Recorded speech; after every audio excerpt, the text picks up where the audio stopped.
officially down in Kentucky. The confirmation's down there, and then we have a Ignatian retreat coming up for, I think women is the first one and men is the second one in Kentucky. The retreat is the last 2 weeks of June. The last 2 weeks of June, Ignatian retreat, and so we're trying to get things ready for that right now. We're hoping to have, trying to get somebody to install air conditioning up in our building, our retreat building, where the seminary is, because it's pretty hot in Kentucky in the summertime. But we've had a cool week this last week. It was hot, then it got nice and cool the last week, but probably isn't going to happen in June. So hopefully we'll get the air conditioner installed by then. If not, we'll just have to swelter. But nonetheless, it is pretty hot. But we have a couple buildings. One building has the air conditioner in it. My brother Bill's house that I'm renting, and then the other one is a seminary building. And so we have. And then, of course, I have a problem. I don't have anybody properly to receive the paperwork yet. So all we have is an email address, and I don't have any secretary to put everything together yet for the retreats. But there is a Our Lady of Good Success at ymail.com. And our little mailing that we sent out, some of you received it. Did any of you not receive our mailing? Because I know that we have to get your names. Can you call Kentucky and get on the mailing list? Because I have my old mailing list. I've got, and we got mistaken addresses. We got people that take me off the mailing list. I'll send it to you tomorrow, everybody. Oh yeah, good. Just send it. All the mailing, because we get the addresses. I think there's a lot of people that aren't on the mailing, aren't on the address. We try to add people on the mailing list, but there's always mistakes. There's always problems. And in fact, we were supposed to bring with us. I didn't bring with me. I should have brought some of the Gladium. We have our Gladium magazine. It's only our second mailing. We're supposed to mail every month, but you know how that goes. I did a Christmas one, and this is the second one, and so that we have but still we need to try to get the people on the mailing list, and then the bishop's coming, and he'll be here just a short trip really. He's going to be in the area on the 9th, and then maybe the 10th will be in the area, but I think he's going to be visiting some people or something. I don't know what he's doing. And then he will.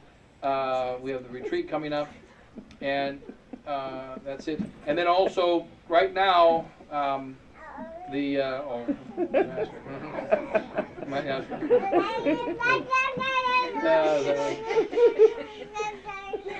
Usually they're because it's too big for the britches, but in that case the britches are too big. Sorry, for him. Okay. Yeah. But in any case. I don't know, anything's been happening up here, because we've been kind of, we had Easter and all that, but are there any, I hear about this Monsignor, that he's taken over a lot of positions in the parish. He's taking care of all the altar and rosary guild or something. Who is this Monsignor, the new Monsignor? He says that the one who said I will not be conditionally ordained. Since I was here last, I did go to Poland. And it was a classic Father Spivberger visit. I met with very few people, but I met with two priests. One priest I'm trying to work on converting as a society priest, a good priest, but he's struggling a bit. So we'll try to work on him. And then another is an old Franciscan priest, 95 years old, who does exorcisms every day. He told me, he says, I'll take a furlough the day the devil takes a furlough. And so he's an old tough guy. He's actually from New Jersey. He was born in Jersey City. I guess there's a large Polish community there. He has pure Polish blood, but born and raised here. And then became Franciscan. And then he was sent over to. He's 95 years old now. He was sent over to I don't know if it was Russia or Belarus or one of the Eastern countries, and they said it's really not good to be American citizen on your passport because you'll be suspect. So since you're Polish descent, we'll send you to Poland, get you signed up as a Polish citizen, and then send you in. So since his parents are Polish, it was very easy to become Polish citizen. He became Polish citizen. He went over there, and then when they sent him back, they sent him to Poland instead of sending him here. Normally they would have sent him here, but they sent him to Poland. And he's been back in Poland for 20 years. He said he's a Polish who had to learn Polish. Of course, he spoke a little bit because his family spoke Polish, obviously, in the home, and now he's been there 20 years. And he deals with all kinds of cases of possession, and he was given some support and some good advice, about our little battle here, so it was very good to meet him. One of the things that he pointed out, he says, we have already in the beginning of the chastisement. He says, we're already in the beginning of this chastisement, but sometimes there's a wrong way of looking at the chastisement, which is the punishment of the vengeance of God because of his just anger. So when we look at God, we see how he's interacted amongst men down from Adam all the way until today. And we see that anger and vengeance are not part of the nature of God. But he will give this chastisement, and he is now, but what is it? It's medicine and cleansing. So when the pots are really dirty in the kitchen, you have to take out, and they got grease on them, you got to take a heavy scrub brush. And so it's a very violent action of cleaning, but it's different than the action of punishing the pot by breaking it. So there's a great, in fact, there can even be more pain in the cleaning than in the breaking. Because if you break it, you just break it and throw it in the trash. It's finished. But the cleaning might take a very long scrubbing, or very scrubbing of every little nook and cranny in the pot. And but it's a cleaning so that there can be a greater refurbishing, a restoring. And so we got to remember that we're going into a great chastisement, but we must remember that it's a cleansing and it's medicine. And because humanity is very sick, sicker than it's ever been, it requires stronger medicine. And medicine often tastes bad. So while it tastes bad, and while there is a wire brush scrubbing us, if we remember that it's a cleansing, and we remember that it's medicine, then we can be more patient and more easily deal with the trials. And so it's one of the things he pointed out about the struggle, and that he's dealing with the demonic attacks all the time, and he sees and one thing he mentioned to me is that in Poland alone, 4 religious every month commit suicide. 4 a month. That's priests and nuns. And that this is our age, and so that, and as also mentioned to me in Poland, how Poland survived World War I, World War II, 70 years of communism. It survived all kinds of persecution, but it did not survive John Paul II. John Paul II single-handedly basically destroyed the faith in Poland. So that and again, the love of John Paul II is a national pride. It's not about sanctity. And the other thing is interesting that even in Poland, John Paul II is still, of course, enormously popular, but he's not as popular now as when he was alive. We find in the case of the lives of the saints, especially the ones like, what's his name, the nutcase guy, not Joseph Coutinho? Benedict Joseph Labouré, right? The one that used to make himself stink and put more dirt on, and I think it was Benedict Joseph Labouré, wasn't it? Make himself more despised. Well, he was beat up during his lifetime, but when he died, and he had all these miracles, he's grown in popularity ever since his death. Teresa, for instance, she was loved by her fellow nuns, but she was not known. After she died, then her roses, millions of miracles and a massive spread. Same is true of all the saints. They became more popular after death than they were in life, even if they were very loved. Like even someone like Padre Pio or John Vianney. St. John Vianney was popular when he was alive, so was Padre Pio, but they were limited in the good they could do. You had to come and visit Padre Pio, you had to come and visit John Vianney. Now they're in heaven, so you don't have to visit. Now they can benefit all over the world, and the popularity is spread throughout the entire world. Of the real saints, the popularity grows. And this other interesting thing is doing a study on the canonization.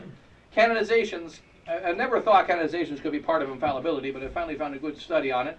But canonizations cannot be involved in infallibility for a simple reason, several reasons. One is it's not matter of faith.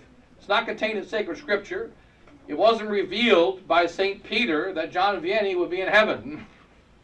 And furthermore, John Vianney, even though he's a great saint, and Anthony and all the great saints, they don't add to the gospel. They don't add to our beliefs. Whereas every single thing contained in Scripture we believe, and it benefits for our salvation. Like the one we mention all the time, Tobias's dog. Tobias's dog, we have to believe in Tobias's dog or you go to hell. But Tobias's dog wagged his tail when Tobias came and visited him. But that knowledge of Tobias's dog is necessary for our salvation. And it's also beneficial for our salvation. Because as St. Jerome points out, Tobias's dog is a symbol of the entire human race. and how it treats Christ when he comes to the earth. We can't do anything, but we can at least pant and wag our tails. That's it. And so it puts us in place where we fit with Christ. And therefore it's beneficial for our salvation. And every single truth contained in Scripture is that way. But when it comes to, do you have to believe as a matter of faith that John Vianney ate one potato a week? The answer is no. And furthermore, the way the church treats the saints is very different. When it comes to sacred Scripture and divine revelation, the church does not judge it. Did Jesus Christ teach it? It's true, period. Did the apostles teach it? It's true, period. Was John Vianney a priest? Okay, he's a saint. Absolutely not. John Vianney is considered guilty and not a saint until he's proven innocent. So there's a trial, and John Vianney was put on trial. And there was a devil's advocate who was a prosecutor to prove that John Vianney was not a saint. There was a defender to prove that John Vianney was a saint. There were witnesses, and he was put on trial, a most strict trial. There's no more strict trial than the trial of the canonization of a saint before Vatican II.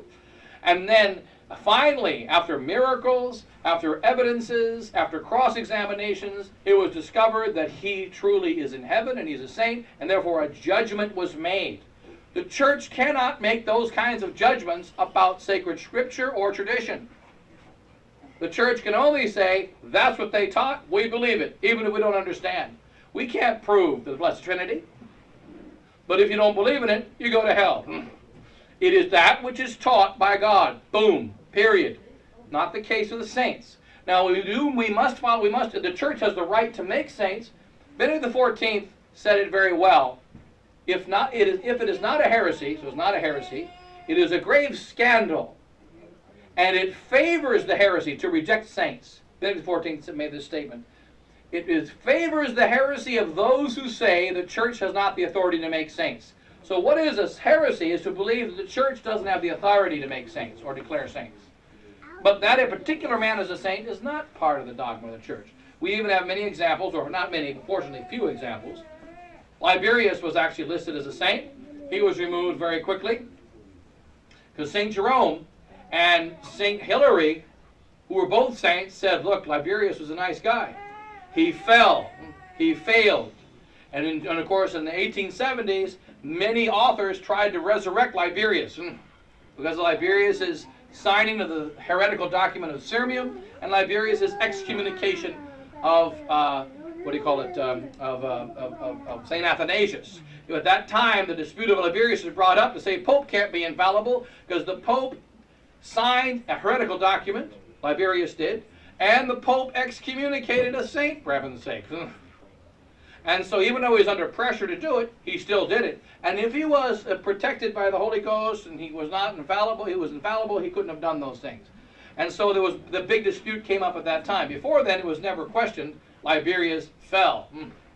Liberius made a mistake. He's the first one not to be listed as a saint, but originally he was listed as a saint. And then he was removed. And then you have Clement of Alexandria, who was for 1,000 years listed as a saint. And then he was removed from the calendar by Pope Benedict XIV. And he removed him from the calendar saying that he was favoring heresy, even if he wasn't a heretic. He was questioned by some of the other saints, like St. Ambrose, St. Basil, or whatever, some of the other fathers of the church. And he doesn't have any great miracles, and there's no cult. It's interesting, one of the 3 reasons that Pope Benedict XIV gave that of removing him from the calendar. His feast day was December the 4th, feast of St. Clement of Alexandria. Now he is called Clement of Alexandria. He's still considered one of the fathers of the church, but he's not St. Clement anymore. The ST period was removed from his name by Pope Benedict XIV. And one of the interesting reasons that he gave is the cult. There was no continuation of his cult, like in the case of other saints. It diminished because there were no great miracles of Clement. He didn't have the power that Jerome had, and Hilary had, and Athanasius had, and all the true saints. In fact, that quote-unquote staying power of the love of those saints is one of the proofs that they're saints. In fact, that's one of the conditions before someone can be canonized. Well, the first condition of canonization is there a cult? Is there a following of that saint? Are there faithful that pray to him? Are there faithful that really believe he's a saint? Are there people trying to push his cause? If not, forget it.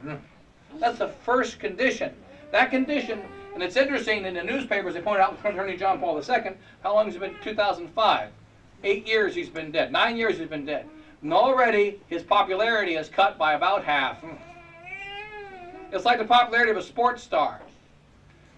If you know Pele, he was a great guy. If you don't know him, who cares? The sports stars that you remember, you have a great honoring of. But trying to explain to your kids that, what do you call it, Jim Brown was really fast, they don't care. They don't care. And that's what's happening with John Paul II. And, and for instance, everybody forgot about Thomas Merton. They were going to make him a saint. He was well loved in the 70s, but they forgot about him. People still come to visit his grave in Kentucky, but there's a few old, pot-smoking followers that come over and honor Thomas Merton, and that's it. Nobody else really cares. And so and that's what's happening with John Paul II. Diminishing. And also another thing that's interesting, the effect it has. Look at the martyrs. When you read about the real martyrs, Saint Sirius, Saint Venantius, who you don't know anything about, you don't remember them. Well, you just read their story, and you're immediately strengthened and inspired in the faith. Like Venantius, he was the boy who was 15 years old. He is the one that was dragged over the rocks all day, tortured all day, and being beaten all day because the first three judges that condemned him to immediate death, and the judges died one after another. Finally, the third judge said, not only going to kill you, but I'm going to torture you. That judge lived because Venantius wanted to suffer. He didn't want to just die. And so God killed the first judges that only condemned him to death. The final judge condemned him to be tortured and die, and he was tortured. And at the end of his torture, halfway through the day, being dragged across the rocks in Egypt, and he was... The soldiers were tired and thirsty and exhausted, and they stopped torture. They took a break. He wondered why they took a break. He saw they were thirsty. He saw they were tired. He knelt up and said a prayer, and cool water came out of the rock so they could drink and continue with the martyrdom, which is what they did. And then a few of them later converted and were martyred with him, so that he was martyred not by himself, but with some of those soldiers. The rest of them continued the martyrdom. But you see how just the brief telling of his story inspires. What about John Paul II? Might inspire you to leave the faith. Might inspire you to worship, Bob Dylan, because Bob Dylan sang for the Pope, so he must be a pretty good guy. And he's a guy who said he sold his soul to Satan. Remember he admitted on 60 Minutes? 60 Minutes, I think, right? He admitted on 60 Minutes that he sold his soul to Satan, right? He said, that's where all my power comes from. And then Pope John Paul II had him pray for him, right? Had him go in front of him. St. Pius X had a wicked couple of Protestants, and they must not have been just normal Protestants. They were rich people, and they were probably Masons, and they're probably exceptionally evil. They probably weren't just your average evil dude. And they were brought before St. Pius X, and he was not happy with them. Because maybe the popes have to receive all kinds of dignitaries. And they said, please bless us, Holy Father, please bless us. And he refused. And they said, you have to bless us. And so he did give him a blessing. Albilo benedicaris and cuius honori comaboris, which is the blessing we do at Mass on the incense. May you be blessed, and him whose honor you shall burn. That's St. Pius X. And they said, oh, thank you, Holy Father. And then they went away. He gave him a blessing. He knew they were going to hell. That's a saint, right? Albilo benedicaris and cuius honori comaboris. That's what we say when we bless the incense. And whereas John Paul II invites the devil to come and sing for him at a rock concert. There's a definite breakdown in communications with heaven somewhere. And so that it's there are scandals. These are more scandals, but they show the crisis in the church. But like Father Ortiz says, when you look at John Paul II canonization, you look at the Pope Francis's reign, nothing has really changed. What's changed? The churches are the same now as they were when the Holy Pope Benedict was the Pope. Who was the first Pope that praised homosexuality? And in more clear terms, his name is Benedict. All that Francis said was, who am I to judge them? Which is worse? Who am I to judge them, or homosexual prostitutes using condoms in their homosexual prostitution equals the beginning of morality. So you want to become a moral faggot? Become a faggot who is a faggot prostitute and use condoms, and you can begin to become moral. That's the recommendation of Benedict XVI. Which one is worse? You cannot compare the two statements. Francis' statement is far less wicked than the statement of Benedict. There hasn't been a change since Francis became Pope. And besides, who's in charge of the church today? His name is Ratzinger. Whose ring did the cardinals kiss 2 months ago when they became cardinals? They kissed the ring of Ratzinger. They didn't kiss the ring of Francis.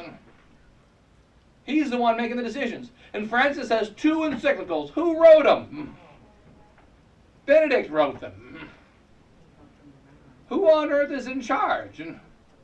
He is Annas, and Francis is Caiaphas. And just as in the Annas and Caiaphas situation, Annas was the power behind the scenes, and Caiaphas was the true high priest, but was just obedient to Annas, his uncle. So likewise, Francis is the true high priest, he's the true pope, and he is obedient to the guy who retired because he wants to run things on video monitoring from the background, just like Annas did. It's very clear parallel with the gospel, and it's a sign that we must be very close to a grave punishment. We're so paralleling the gospel so perfectly, and so, I mean, I don't know what is this. What's his name? Monsignor. What's his name? Monsignor Burns. Is he from New York? Yep, he's from Newburgh. Oh, he's just from across nearby. Yeah, his parents lived in Winston-Salem. Last was his parish, Newburgh. Oh. Okay, but that was his parish. He's from somewhere, but he's in the region. I know a little bit Just a about few it. minutes from Ridgecare. Yeah. Paul Herrera, who was here at our church for many, many years. Yeah. Met him about 7 or 8 years ago, and he was dedicated just to doing the Latin Mass. Right. He's been hammered by his own diocese for a long time. And they can hand out the whatever. Go ahead. Father Zadejas told me that he was a priest that was standing on a log and shore at the same time. Right. That's where he was. Right. Because he was eventually something was going to have to give, because he Right. was trying to do the right thing, but Right. you know, you're held back to what you can and can't do. So apparently, finally, they're done with him. Get out. Did they finally throw him out of the diocese? Yeah, but there's problems He left. because you can't throw a guy out because he's got medical benefits and all these other things. Right. There has to be a big. Yeah, there's a legal process, right, It's, yeah. You know, because you can't deny him his benefits. Well, we can. We do it all the time. Yeah, but I mean, But, that's what they did. but I know they have legal requirements in the diocese that we don't have. Yeah. So, you know, that's all I know. I know Paul speaks highly of him. How long has he been there now? All I know is he's supposed to have made an announcement he's not going to be conditionally reordained. He did. And that, you know, and it's one of those things we say about conditional reordination, that, you know, even if you can argue that the new ordination rite may be valid, and you can argue that because it's not like the new Mass situation where they actually changed the form. They didn't do that in the case of the ordination rite, but they changed the other parts surrounding it. So the thing is, even if it just simply asks, the rule of the church is about what's reasonable. Is it reasonable for the faithful and even the priests to doubt the modern ordinations? And the answer is yes, perfectly reasonable, because they screwed up everything else. Why wouldn't they screw that up? Well, my understanding was with Father Burns, he told me they're wrong. He had asked Rastan if he should be conditionally ordained, and Rastan told him no. Oh, okay, that's happened to Father Voigt. Okay. Okay, that's And different Rastan then. told That's him no. different. Because see, Father Voigt wanted to be conditionally ordained, and they refused, basically. Further clarification. Yeah. That's what Monsignor Burns said, but then Father Goldaddy said he shouldn't have said that. He's still under investigation. But that's what we do. They're going to investigate for 40 years. That's what they're doing now. Stonewalling it. I got another priest who's been a year waiting to be conditionally ordained. Father Iglesias, who came here for 3 months, he was waiting 2, 3 years to be conditionally reordained. By who? It was going to be Bishop de Galarreta, but he never did. Finally, Bishop Williamson reordained him, right? So Right? society helped Yeah, him. so, you know, and of course, but again, he wasn't being perfect. But the thing is, it wasn't like he was being a saint or whatever at the time, but at the same time, he was waiting for 3 years. Yeah, but They there were- was a. Even if he was still, but the thing is, in their defense, he was still at that, he was going back, he was in that back and forth phase. But there's many others, like Father Voigt, he was saying the Latin Mass forever. Well, not forever, but at least last 12, whatever, 10, But 11 there years. was a point. And they would not ordain them, see. Where they wanted to bring those priests to the seminary. They wanted to bring the priests that were coming from the Novus Order to go to the seminary for a year. Father Voigt did that. Yeah, He stayed in the seminary for over a year. yeah. Father Voigt did that, Father Morel, but Father Morel was conditionally ordained. But they never conditionally ordained him. Yeah, it was just like like standing. He around did the and year. waiting. He did more than a year. And he's just one example. But there's many others. Whereas in the past, that just didn't really happen. Why is this Monsignor not going to Because Father Rose Rossi- Canyon too. What about Father Gallagher Right. and Lafayette? Is he older or something? No, he's about my 25 age. years. He was ordained- Okay, so it's all Novus Ordo training and He everything. said Yeah, maybe he's Carter. probably in his late 50s or- Go to- Yeah. Okay. What Right, about that right, house in Kansas City? Excuse me. Where did supposedly, they took. There's only one priest there, or two priests there now. Yeah, but they have very few priests there. And I think Father Peroni was one. He's one survivor. There's like 2 or 3 survivors. Father Gallagher, Father Peroni. All of Kansas City. Count them on one hand. In order to have a training. All right, God bless you. What is it? Kansas City was moved to Flat City so that they could have a training house. That's not why they moved it there. They moved it there because No, it's but that's better what- hunting. That's what we were told. Right, okay. Yeah. Father, Yes. I guess Father Ronstadt's being transferred, and we're going to Father Wagner? Yes, Father Wegner, yes. Get a little insight on Father? Oh, okay, Father Wegner, he's really strict as well, but I think he's probably not as scary looking as Father Rostand. Father Rostand's got scary looking eyes, he looks like he's ready to do, he looks like a serial killer, if you go. So he's got scary looking eyes, pretty terrifying figure. Father Wegner is, he's German, so he's nicer appearing, and the Germans are more gentle in their appearance, and He they said speak cold. softer. He's cold, that- though. But, He's cold. but they torture people. Usually, that's the flip side. Father Wagner. Yes. Father Yes, Wagner, yeah. Wagner is responsible for the branding. Apparently one of his Right. relatives. Father Wagner is the one who got the branding going. Father Wagner is the one who refused to do the. I did a wedding in Quebec because he blocked the whole marriage. It was an unjust blocking of the marriage. It was all political. It wasn't directly about the faith, but it was inexcusable. The young couple, it was the case with the young guy. This is the case of the third. It's a family saying about there were 3 brothers and 3 sisters married each other. This is like the second of the marriage, and the third marriage, which happened 1 month later, 3 weeks later, because 2 of them got married close in time. That one was done by the society, and so this is the second of the marriage. So you're talking about 2 Catholic families raising their kids Catholic, so there's no issue there. There's no impediment. They just didn't, the father of the bride was just against the marriage. He wasn't against the older marriage, he wasn't against the youngest marriage, he was against the middle marriage. And so then the priest just basically, there's no impediment, and it's clear, Catholic, traditional, and the other 2 are working out. There's no reason whatsoever, no legitimate reason. And I asked them before I did the marriage, I said, okay, what's the reason? Was there some kind of great crime? Did, they murder somebody? What did they do? And he told me, no crime, no impediment, no problem. We just don't think it's a good idea. Well, you can't stop a marriage because you just don't think it's a good idea. You see what I mean? That's immoral. So Father Wegner crushed the other priest. He was very cruel to Father Fox. I think he broke Father Fox, and I don't think Father Fox will ever recover. Really?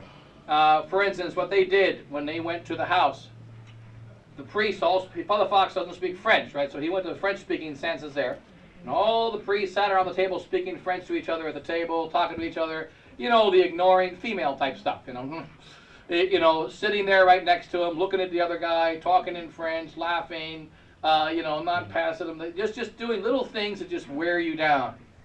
Mental games. He crushed Father Fox. He crushed Father Girard. He crushed a couple of the marriage. And yet he does have a nicer bearing than Father Rostand has. Huh? Isn't he the one that told Father Girard about the branding and everything else? Yes, That's- yes. He's the one, Yeah. He's the one. He's the one that came up with the idea, brought it. And so my guess is Father Couture is coming over. I'm going to try to get Father Couture to join the resistance. Really? Good luck. Well, I figure it's like this. He likes to travel around, and he travels all over the world. He did refuse me absolution and father, and but he's a sanguine guy. He can change his mind any day. And then but I'm going to go to him and say, look, Father, now you're trapped in Canada with just a few people. They don't even like you. You haven't been here for 100 years. Even though he's Canadian, he's never been there as a priest. Really? Never. He was ordained in '84. He's 30 years a priest and never set foot in Canada other than visiting on vacation. Does Father Chazelle still have an open invitation for him to come back?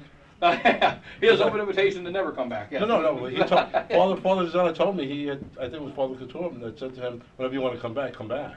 No, Father Couture, he's going along with the modern stuff, but he's more the old-fashioned priest than the modern priest. He's going along with it because he's very close friends with Bishop Fillet. But he's very lovable, and so I'm going to talk to him and say, look, Father, you might as well join the resistance. You can go back on the circuit again, and go around, and you're dead end hanging out here in the middle of nowhere with a couple of losers. So, but I don't know. I don't think he'll do it. But, No, I'm saying because he's been 18 years superior of Asia. You can join Father George. No, he would never do that. Father Gerard's hanging out in one place. Father Couture's got to go all over the universe.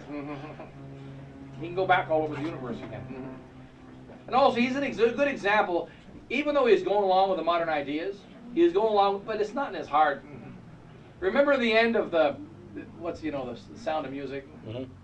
You'll never be one of them. Remember when they said to the kid, the old kid, I am 17 going on 18, Ralph. whatever his name was. Ralph. Ralph, yeah. He says, because even though he turned him in, he really wasn't one of them. Right? He never could really be one of them.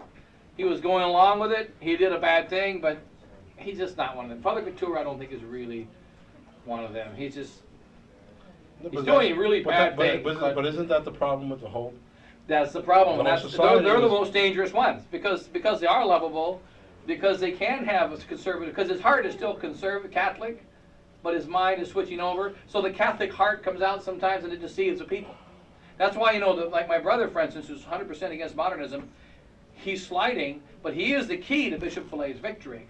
It's the conservative priests. That's why Father Zendejas can't do what he's doing, for he'll lose it. Father Zendejas, as great as Father Zendejas is, if he continues like this, he'll collapse. At some point, he's got to stand up, Yeah.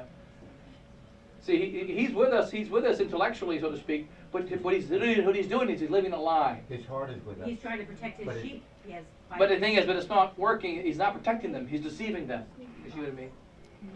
He's giving them the slow poison instead of the fast poison, which means two things. They'll die slower, but recovery is almost impossible. When your body is healthy, you get quick poison.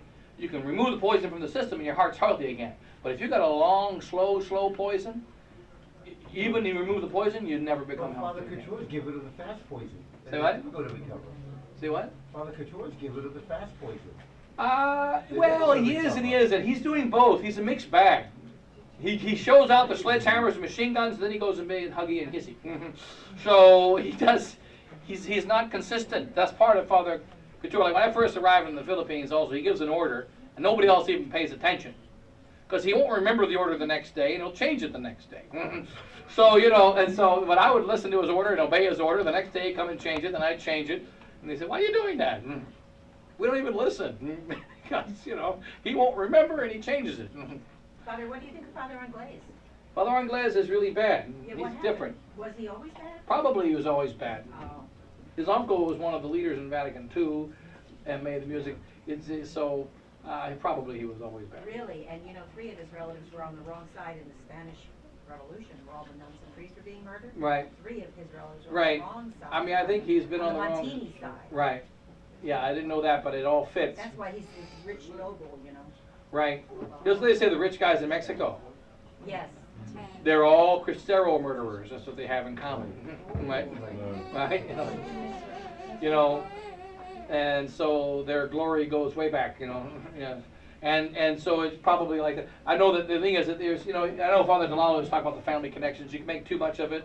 But the fact is, it's pretty consistent. You meet a Rothschild, it's probably a good idea to watch your wallet. and you're back, you know. But I'm sure there are good ones. I'm sure there's good members of the family who became Catholic that aren't wicked, etc. But the problem is that that's not the general rule, and you better be careful, you know. So what did you say about Father Delalo? Well, Father Delalo used to all the time talk about this guy's related to that guy, and this guy's related to that guy, and therefore he's wicked. You know, his butler was a Jew. And, He was you know, referring to it, he was Those referring to tie-ins are SSPs. important. what? Those tie-ins are important. They are important, but you can you know what I mean? The ties are important, but you can overemphasize it, you know? You can't overemphasize it. You gotta I know where don't know, somebody came what from. is thicker than water? Yeah, it is, but the thing is, some of the saints, remember, you know, with the two brothers, the two saint brothers, they're kind of spiritual fathers of the society, the two Jews, the Lieberman brothers, you know? I got your book. They're like saints, you know. I don't think they were canonized, but you know, they're definitely very holy men who founded the Holy Ghost Father. It's on And that was to convert Jews. front You seat. convert Jews, yes. But again, they came from wicked background, you know. And they were probably high up in that wicked background. I know they were Jewish converts, but my guess is they were probably pretty high in the food chain. St. Paul, for instance, he was a Pharisee, right? Yeah. So it's true that the majority. Nicodemus was a coward, and then he converted also. But again, he was a Pharisee, but he was a weak Pharisee. Saul was a wicked Pharisee. Saul of Tarsus, he was a wicked Pharisee. I can't take it because that's still too much time. I guess it would just live. That's fine. Thanks. Yeah. You got 3 hours. You know. Yeah. It's okay. Just about. Yeah. Yeah. Well, I think it's. No, it's too late. That is. Yeah. But of course, my confession usually go really late, but I can't count on it. So we have someone to be confirmed. Yes. When do we have to let somebody know? And is Right somebody now. giving out the sheets? Can you, Frank, take care of it right What's now? The sheet for confirmation. Are We you- don't Yeah, have. everybody, if you're on my email, you're getting it through the email. Yeah, because we also don't forget the conditional confirmations. We've got to make sure we get those in as well. A lot of them are conditional And it's not gonna confirmations. be here, it's gonna be in New Jersey. It'll be in New Jersey, but it's not that far. It's just across the It's street. from here, it's less than an hour. Yeah, it's not that. It's on a Monday. It's on Monday. Monday 6 The p.m. bishop said Monday, it's a Monday. Yeah, right. Yeah. Monday 6 p.m.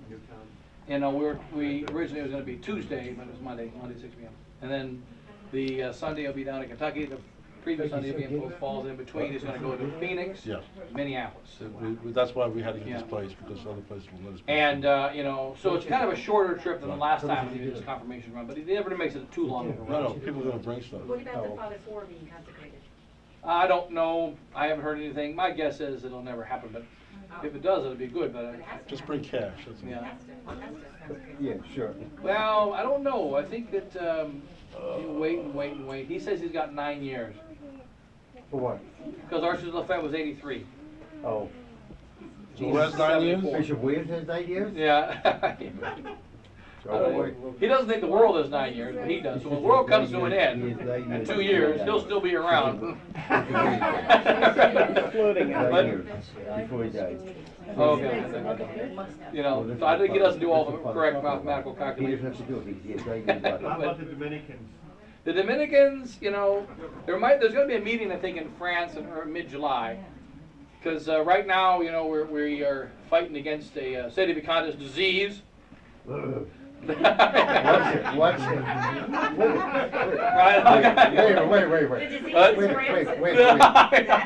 Is it catchy, Father? It's catchy. No, the disease is not Francis. The disease is Filet. Yeah. The right, reason right. for Thank you. the temptation is not because of Francis. It's because of It's just Filet. Filet.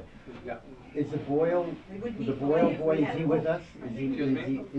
You know the Yeah, right. Boyle? Richard Boyle? Well, oh yeah, the young Boyle. Yeah. Did he go with is he with the Dominicans? Oh, he's still there with the Dominicans. Yeah. Okay, so his father in Philadelphia, are you in contact with I him? know. I think in the case of what I haven't had a chance to talk to them. They don't go to our mass. I mean, we They don't? keep it. No, they don't. But You ever call him? I think that they're divided. You know, one son is here, the other son is there, and I think also they're in that maybe. I've spoken to him just once. Father Hugo's spoken to him. We've not been able to. It's been He's rare. very good. Yeah, they're very good. They're both, but I think they're in that state like many people, watching in doubt. Like I ran into another case just recently, a lady who goes to the Institute of Christ the King, right? And some go to the Fraternity of St. Peter. They go to the Institute of Christ the King with their family. Then they listen to all the resistance sermons, right? And they with the resistance. So then after Mass, they then invite the family out to coffee and whatever, breakfast or whatever. They say, "What did Father say today?" He said this, and this is why it's wrong. Bang, bang, bang. So they're going to the Indo which they shouldn't be doing, No. going to the Institute of Christ the King, going to the Fraternity of St. Peter, and they're against it. And then they're trying to quote-unquote convert the people that are there. So it's kind of, you know, We know that doesn't work. it doesn't really work, but it's interesting. We're discovering more and more that the people that are following us are everywhere. There's Novus Ordo people, Institute of Christ the King, Fraternity of St. Peter, mainstream SSPX, priests as well. Many priests like watch the sermons, for instance. And some of them, like in Europe, for instance, you know, it's illegal for them to have a smartphone because they have to have an SSPX, what do you call it, address, so they can be monitored at all times. No, we're fine. I think computers monitor them. Yeah, but They have the software. But Richard, So they don't have to they can check combinations of words, you know, like Pfeiffer and Williamson and, you know, and so, yeah, there's a lot more than there used to be. it's very complex. Yes, yeah. Yeah, Well, yeah. you mentioned in the sermon that they want to put a society example in Boston. Is that?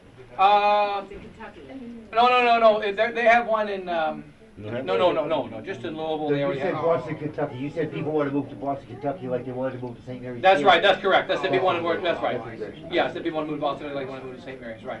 You Yeah. think that's going to be the Holy Grail? Is that? Right, yeah, which of course it isn't, you know. And so and I think now things are so much worse than before. It's just more of a challenge, you know. And also, I think also the people are moving. If you want to talk about moving, I think there's multiple reasons now.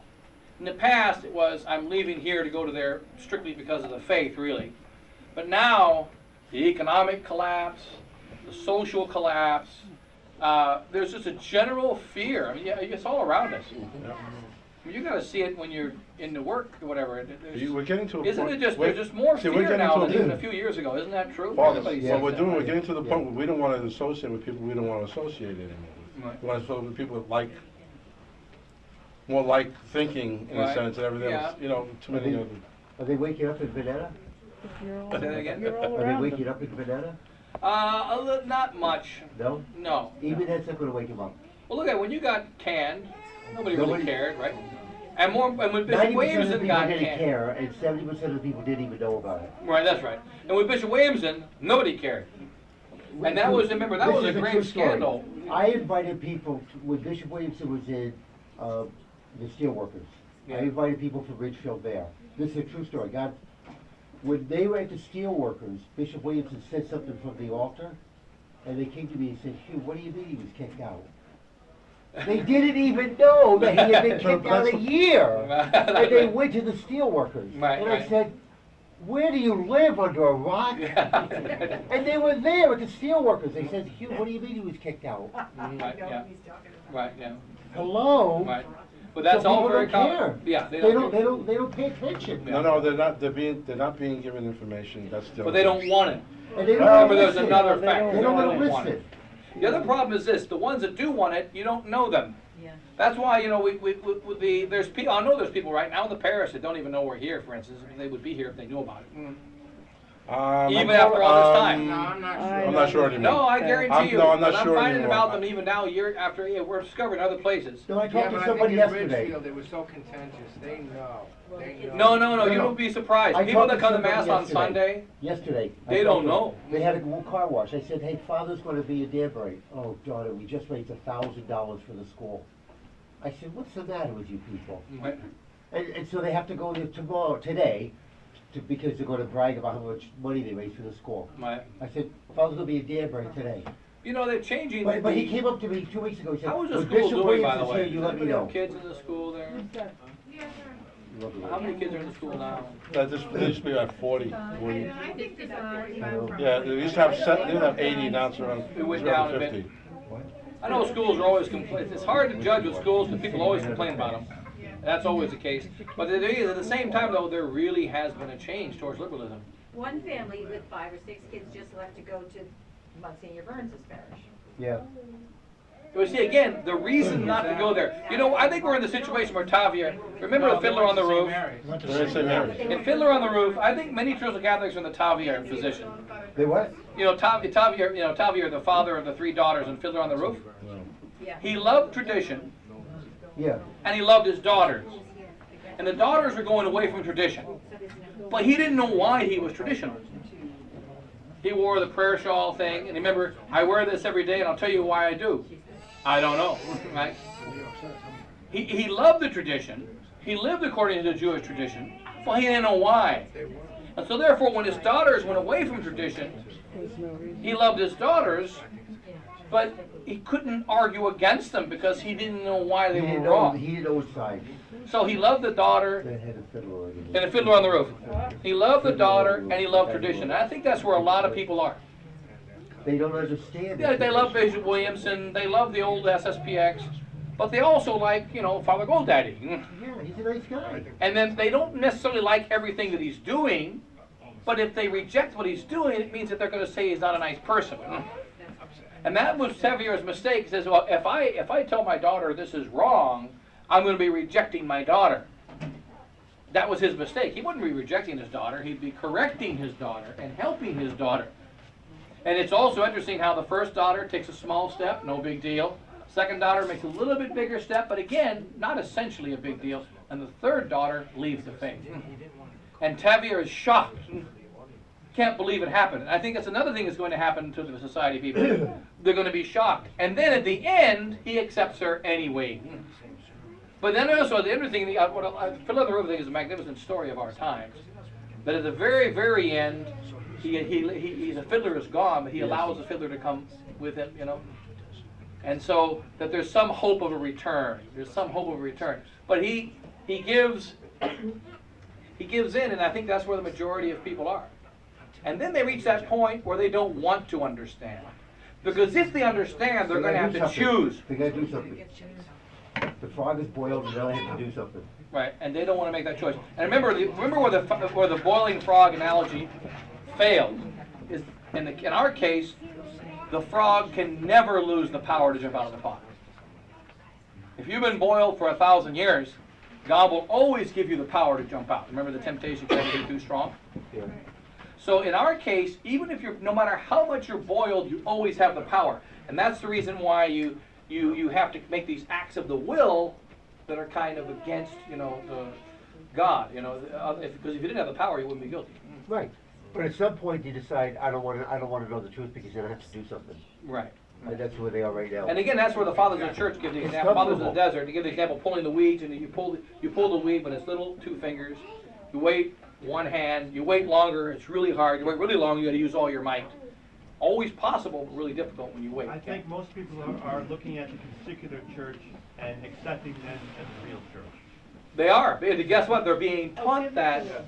In fact, it's coming across all the time now. Remember, there's only one church, but it's wounded. We heard that so many times in the 70s. I remember all that. All the time you heard that. Yeah. The other day, I know Archbishop Lefebvre used to say there was one pope presiding over 2 churches. Yes, yes. And Bishop Williamson always talks about the new church. Right. Well, and the other day at the checkout line at Stop and Shop, I saw a magazine, Time or People or something, had Pope John the 23rd and Pope John Paul II on it. And the headline on the magazine front cover said, "New saints for a new church." The secular media can see it. I was thinking of buying it, but I didn't want to, I didn't want to support it. Oh, that'd be great. I should have bought it, but Oh, we it's should probably get still that. around. Is it that's recent? It was that Time magazine? Yeah, it was like last week. It was Last when week I saw it. canonizations went through. It was on the news. Right, Yeah. but it was all They got it white right. background, they had the 2 photos, and then in large black text, and new saints for a new church. I just couldn't believe it. I'm Yeah, like, everybody knows that. It's so blatant. Another thing that's really interesting, again, to tell you the truth, I think these are proofs against scientific contism Why? because they show the protection of the Holy Ghost. What the Pope should have done, Paul VI back in the Missale Romanum days, he was wicked. He most likely was a Mason, even if there was rumors that he left Masonry. There's rumors that Paul VI left Masonry. Rabid homosexual. So he became maybe he had like a quote-unquote conversion-ish experience, right? But But he- if you're a Mason, you can't be elected pope, and he said that. No, it doesn't matter. Just like Obama can't be elected president, but guess what? He's the president. The thing is, but forget about that. Forget about that. The fact is that if he was, what he should do is, if he was really, he's wicked, and he was an iron fist. Paul VI is a great example because he was an iron fist. He was cruel, and he smashed anybody that got in his way. Why didn't he say, I declare and define and command that you must use a Masala Romanum? Masala Romanum, for instance, is a legally worthless document. It makes no legal decree. It's not even legal, much less quote-unquote infallible. It's not even legal. And Paul VI wasn't an idiot. He knew what legal was. He was wearing the Jewish ephod. No, but the thing is, forget about that. If he was really... Caiaphas. No, right? Caiaphas was the real Yeah, high wearing priest. the ephod. I know that, Hello. but Caiaphas was the Pope. Caiaphas was the head of our Same church. way Montini was. That's right, Wearing same the way, ephod. of course. Old Testament But Pope. Caiaphas was a true head of the church who used the entirety of his authority to destroy Jesus Christ. Now we got a New Testament head of the church who's using the entirety of authority, but he's still protected, just like Caiaphas was. Caiaphas had to say, one shall die for the people. Yes. Father, Pope Francis did say, we define and declare for the whole church, by the authority invested in him by our Lord Jesus Christ, that JP2 and John the 23rd are inscribed among the list of saints. Even Father Yeah, Robinson no, was I think against it's- that, Father. No, remember the whole question of papal infallibility, canonization. Canonization does not fit and can never fit in infallibility. It's a judgment of the church, just like the judgment of marriage. When the Pope said, you must get married in front of a priest, that doesn't come from Christ, it comes from the church. Well, that's disciplinary. Yeah, but it's disciplinary, and you're obliged to it under pain of mortal sin, but there's exceptions, there are exceptions because it's not from God, it's from the Pope. It's only indirectly from God. In the case of canonization, canonizations can never be part of the infallibility of the church. Father Faber has a good book on it. Father Faber points out that, and Father Faber is in favor of he wrote a book in 1848 called Essays on Beatification and Canonization. And he what do you call it? Father Faber, he was in favor of believing the canonizations were probably infallible, but he admitted in his book, Suarez, St. Thomas Aquinas, for instance, and many others. Says they are. No, St. Thomas Aquinas says they're not. Why is it in all the Catholic? St. Thomas Aquinas says, It's wrong to think that they're not. he says it's wrong. No, it's wrong to deny them. Not wrong, but he says they're not part of infallibility. And St. Thomas Aquinas gives the reason. He says because the Pope is infallible in the judgments of matters of faith and morals, but in the case of canonization, there is a connection with faith and morals, but also particular facts. And the particular fact is, did this man follow the gospel? Because see, the only matter of faith and moral is, anybody who dies following the gospel must go to heaven. That's the doctrine, right? Okay? Anybody that dies, that's anybody, whether you're canonized or not, right? Jew, Protestant, anybody? Anybody that dies following the gospel, they have to become Catholic. That's part of following the gospel, right? You have to join the Catholic Church. But the thing is, anybody who dies following the gospel with the state of charity goes to heaven. Like the good thief and everyone else who's in the kingdom of heaven. Now, those that practice extraordinary virtue, these are also called saints. But what's a matter of faith and morals is that whoever dies following the gospel must go to heaven. That's the teaching of Christ. But it said, well, St. Thomas Aquinas points out, while that is true, what we're saying is a particular fact. This man, Ambrose, died with the miracles, with faith and morals. And that's where the doubt is. Because while it's true that if Ambrose dies according to the gospel, he must go to heaven, we cannot know with an infallible certitude that he did that. And they give the When the Pope canonized him, No, not true. Not true. Because he can only define infallibly what's in the gospel, not the particular fact. That's what St. Thomas Aquinas says. How does he have to define What's in the the catechisms? Father, I No, told catechisms to 8 children. I know that, but the thing is, but this is the All teaching of the church. Every St. Thomas catechism. Yeah, but he's not the Pope anyway. So Right, don't yes, worry about it. well, no. No, he is the Pope. He is the Pope, right? But go ahead, yes. Is it correct to say that in this argument, Yes. in this argument, that the Pope is speaking for the Consicular Church, not the Catholic Church? There's only one church according to... No, but either way, that's not good enough. Because remember, even in the case of the canonizations of the other saints, Benedict XIV says it the best, and he says it in a very solemn decree with an anathema attached to it, right? And in his solemn decree, Benedict XIV says, it is not a heresy to believe that the church's canonizations are not infallible. Why do That we they are teach infallible. our children that? But, no, because You are obliged. The Catholic family do. No, wait. No. Because as you are obliged to do more than accept the infallible teachings in order to go to heaven. If you only accept the infallible teachings, you go to hell. You have to follow the law of God. For instance, you had to get married in front of a priest in order to go to heaven. And if you didn't get married in front of a priest, you'll go to hell. But in 1631, if you got married without a priest, no problem. You go to heaven. It was a specific command given by the church because of the power to bind and loose. Christ gave the power to bind and loose to the Pope. He has the power to bind things that were not bound to before and to loose things obviously within limitations. But that's church He law. just Right. bound us to venerate JP2 Right. and Well, this is a law. John the 23rd. The canonization is not a dogma. But It he cannot did be a bind dogma us. because there could be no addition to dogma. He speaks by the authority of our Lord Jesus Christ, binding Of on course. the whole world. No, he doesn't bind the whole He can't world. be- But He he does. can't be speaking an untruth with the whole No, world. but the condition that's missing is a matter of faith and morals.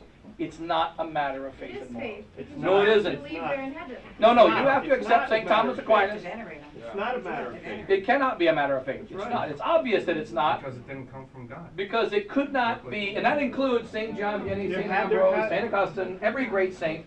They cannot be a part of faith and morals. St. Peter could not have known that John Vianney was in heaven. Because he wasn't even born He yet. didn't need to know. And there was no way that he could have known. Yeah, it's okay, got a little bit more time today. Maybe Our Lady was immaculately conceived, maybe they didn't know that. No, yes they did, and they taught it. But Thomas no, Aquinas didn't everybody know knew it. that. Yes, he did. St. Thomas Aquinas did teach it, and that's one of the main attacks against St. Thomas Aquinas. St. Thomas Aquinas had a minor misunderstanding, but St. Thomas Aquinas taught, and what St. Thomas Aquinas taught is contained in the encyclical of Leo the 13th. Of Pius the whatever his name is, the 9th, on the decree of the Immaculate Conception. Guess where all the text is coming from? Where? It's coming from the Summa Theologica of St. Thomas Aquinas. Direct quote. That's what Pius IX uses. And the enemy is, and so that St. Thomas Aquinas taught the truth. And the truth is, the Blessed Virgin Mary had to be redeemed. And that's part of the infallible teaching of the Immaculate Conception. Scotus taught that the Blessed Virgin Mary did not have to be redeemed. And that's a heresy. The Franciscans are the ones that always claim that Scotus believed in the Immaculate Conception and Thomas Aquinas didn't. But Scotus was a heretic. Scotus did not believe in the Immaculate Conception because he did not believe that Mary had to be redeemed. He did not believe in Because she was immaculately conceived or not? Is that why? She was immaculately conceived. No, is that why he thought she didn't need to be redeemed? He thought she didn't need to be redeemed because she's the mother of God. He did not need redemption. And because she was willed before the creation of the world. Right? Okay, which is Everybody's will before the. No, I'm thinking God willed the creation of all things. But the thing is, we're not going to go to that whole dispute of Scotus and Thomas Aquinas. But nonetheless, Scotus was wrong. And the Franciscans are the ones that always pull up that example because Scotus did believe that from the first moment Mary was immaculately conceived, whereas St. Thomas Aquinas believed that she became immaculate at the moment after her conception. That's not true. And of course it's not true. What is true is she had to be redeemed, as St. Thomas taught. She had to exist before she could be redeemed. But what happened was God redeemed her at the moment of her creation, so that she was preserved from saying that's the teaching of the church. Right. She was, but nonetheless, with regard to the Immaculate Conception, St. Peter taught it. St. Thomas Aquinas taught it about 2,000 years later, but Peter taught it, Andrew taught it, St. John the Apostle taught it. We have the Feast of Immaculate Conception goes back to as far as there's been Catholics, right? Same thing with the Assumption. The Assumption was defined in 1950. The Feast is 2,000 years old, right? And Assumption is a good example. 1950, it's defined, but St. Thomas witnessed it. And St. Thomas taught it to his Indians that Mary was assumed into heaven. And then, so the, and it's been taught ever since then, and there's been feasts ever since then. It's only because of modern denials that it was extraordinarily defined. So every single doctrine defined, and ordinarily as well as extraordinarily, is contained in the gospel, contained in the sacred scripture and the teaching of the saints. Right. hasn't it always been tradition with canonization of saints that the church is saying that they're not saying they're in heaven, they're absolutely certain, but it's most likely that this person is in heaven based on... No. What they're saying is they are definitely in heaven. And that, not only that, because anybody can be in heaven, but that they are examples of virtue to be followed and their doctrine is safe. And in some of them they made mistakes in the doctrine, and the church would point out what those mistakes were. And so, no, it's more than that. That's the argument of Bishop Flay, in which he says that it only says they're in heaven, and of course anybody can be in heaven. I mean, Hitler could have been repented, before he blew his own brains out or whatever he did. You can repent between the suicide and the act of suicide and the death. And so we don't know. But we don't know anything about that. We don't know anything about it, so it's irrelevant. But the saints we declare. So the saints are not declared that they're just in heaven. That's useless. Right. Anybody can be in heaven. The saints are declared as they are models of virtue, extraordinary virtue, examples of how to live the gospel. That's the connection with faith and moral. Right. You want to live the gospel, follow what St. John Vianney did, what Ambrose did, what any of the saints did, all of them. And so you'll find also a unity. You'll find a common reaction of all the saints now 2,000 years to each of the crises that they ran into. You won't find a difference between their essential reactions. So, but with regard to this, the canonization, it's just the first pope that canonized was in the 9th century.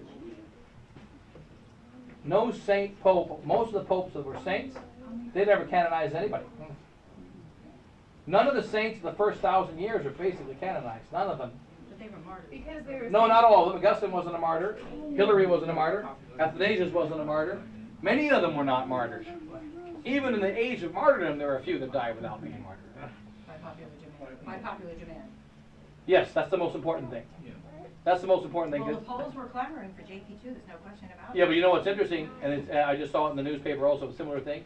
Because everything's mathematical nowadays, his popularity is less now than when he was alive. Yeah, but the saints' popularity has gone way down too. Look at poor Saint. No, the saints' popularity went up over the years, right? Some. Even Christopher is still popular. Yeah, but he's not a saint anymore. Yeah. And you know what's interesting? You know about modernism? You know one of the first guys to deny that Christopher's existence?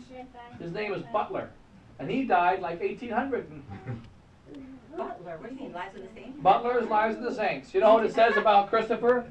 It says that there was some guy named Christopher who had, he probably chose the name Christopher because he loved Jesus in his heart. This is written in 1790s, right? He loved Jesus in his heart, right? I'm going to look it up, I haven't. Look it up, the old one. I have the Butler's Lives of the Saints at home, and I looked up St. Christopher, right? Yeah. And he's got more pages printed about him than what some of the other saints have. You must have a wrong book. No, I went to the original edition. Well, I got it. I went to Australia. No, and he's not the other one. Butler is one of the main criminals. Read Butler on every one of them. Wait a minute. No, Butler is one of the worst. No excuse for Butler. Wait a minute. Then you must be ancient because you must be born in the 1800s. No, but the book was born in the 1800s. How about The book was, and it's still there. What does the Golden Legend say about The Golden Legend is totally different. The Golden Legend has all its miracles. The Golden Legend is wonderful. It has everything. It has all the miracles of Christopher, fighting with the devil and everything else. But the thing is that with regard to Butler, he does it with every saint. Well, we don't know whether he really did this miracle or that miracle. Every saint, the whole thing. Yeah, right. He chops them up into bits. He's a doubting Thomas on the wall. He is a definite modernist. Right. But anyway, no, it's there. It's there. Yeah. It must have about 3 pages on St. Christopher. Yeah, I read the Christopher thing. What I did was I read it because I finally got an actual edition from 1823. Because I've seen it before, always republished. 1823? I forget the exact 18 something. Mine's 1820, so it goes before yours. It must be the same edition, 1820. It's the same one. No, there's 3 years. It's really hard to open, because it's old. I went straight to because it's 12 volumes, and I went and pulled out. I was guessing because since it's summertime, it's Christopher, so I got the right volume. And it says there, and again it says the same thing the modernists say. There was a big statue of Christopher. And from this big statue, the legend that he was a giant came into being. He's in all the cathedrals in Europe, from the 1300s and the 1200s, so Butler can give it up. huge statues of St. Christopher in almost all the. I know that, and he says because there were And he big knows better. statues, people believed that he was, it's kind of like somebody carved a They made a statue and statue. called it Christopher, and then somebody believed in Christopher.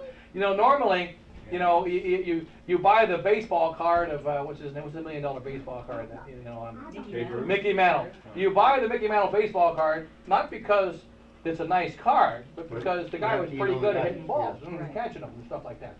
You know, and so that is why you buy the card. But you don't think he's the size on the You card. don't think it's idiotic. But, That's good. and also, if you remember, Francis- St. Pius X in 1907 wrote Pascendi, and what did he say? There are innumerable heretical books in our days. A lady said that too. It's 1907. Well, didn't he point out Imagine if Rampolla was alive. that line of thinking of the modernists where they try to relate all the miracles and everything to certain interpretations? Yes, that were there's a later system. attached. Right. It's like historicism or something. Well, like it is. It's like a formula. It's a system. You take whatever the saint is, and including Christ, and what you do is you say the legend began 20 years after he died by some song. Then over time, a legend was developed based on shared memories, okay, of experiences, which may not match historical events. And then the legend is developed, and that's exactly what Butler says about Christopher. He says about other saints, ancient saints as well. He quite Yeah, I know at the end of it, he always says, but this, or this, or this, right? right. But see, because he's earlier, he can't be as bold as now. Because if he was very clear denying Christopher, somebody would have went and killed him, right? So he's a real modernist. I should Yes. ditch those books. I should keep them. Yeah.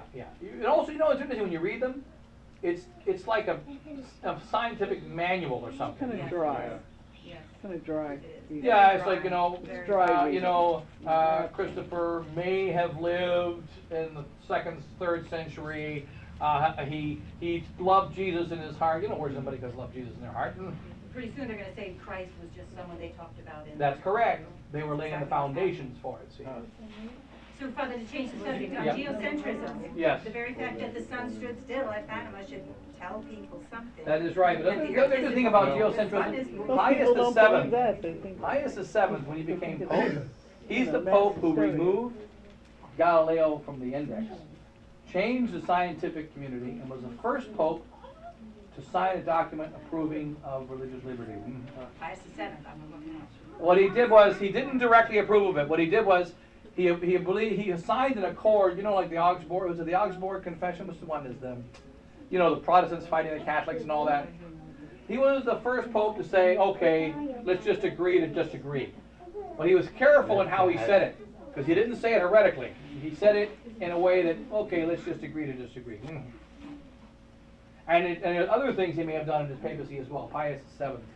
How could he say agree to disagree? He died in 1821 or Oh, 1823. Pius the Pius Seventh. the Seventh. He died in 1823. He became Pope in 1818. He He was used to Napoleon. You know? levitate.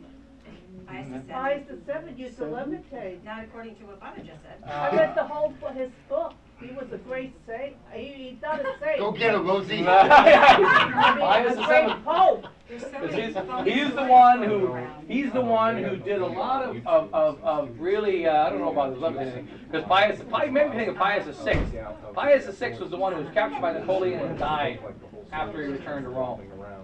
Say that again. Pius VI, the Pope before him, he was the Pope that was captured by Napoleon and was abused by Napoleon. Remember, he tried to what do you call It it? was Pius the Seventh that, I think converted Napoleon at the end. Wasn't it Pius the Seventh?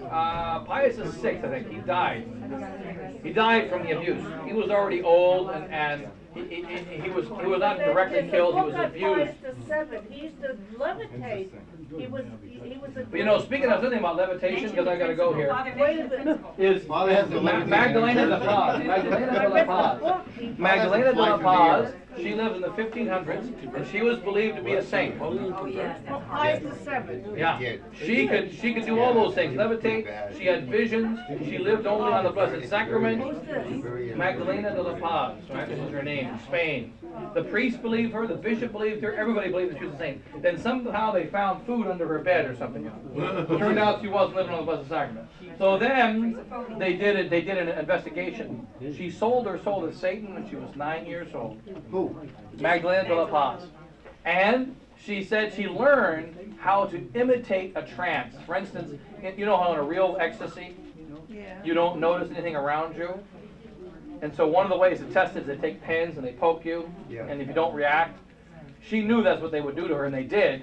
And she learned from Satan, she felt the pain, but she learned how to fake it, and how to not move, because of the strength of her will, and to imitate a false trance. And it went on for a long time. Everybody believed her for a long, long time. Hindus and the Eastern religions do that Yeah, stuff. you can train yourself, you see. Yeah, they do. They walk on poles. At the altar, when he's saying mass, he used to levitate. I have a book on him. Oh my goodness. Father, tell us Burn the about book. Rosie, watch out for that hammer in his hand, okay? Tell people about the movie. Yes, yes. What is it? The principal. The principal. Hopefully it's gonna really come out. I hope so. Okay, we're getting filled up. Crazy We're times. getting full, but we're trying to find free to help us out. It's probably never been any different though. It's probably never been any different. It's just worse now because it's intensified. Okay, I'll try not to, I'll probably lose it, you never know. I think it's a blessing. Okay, we better go, I gotta Yeah, she's counting every one of them. go. We got it. Okay, we give a blessing here. Thank you, Graham. Benedictio Deus, Benedictus, Padre et Filii et Spiritus Sancti, et in super voce Maria Semper.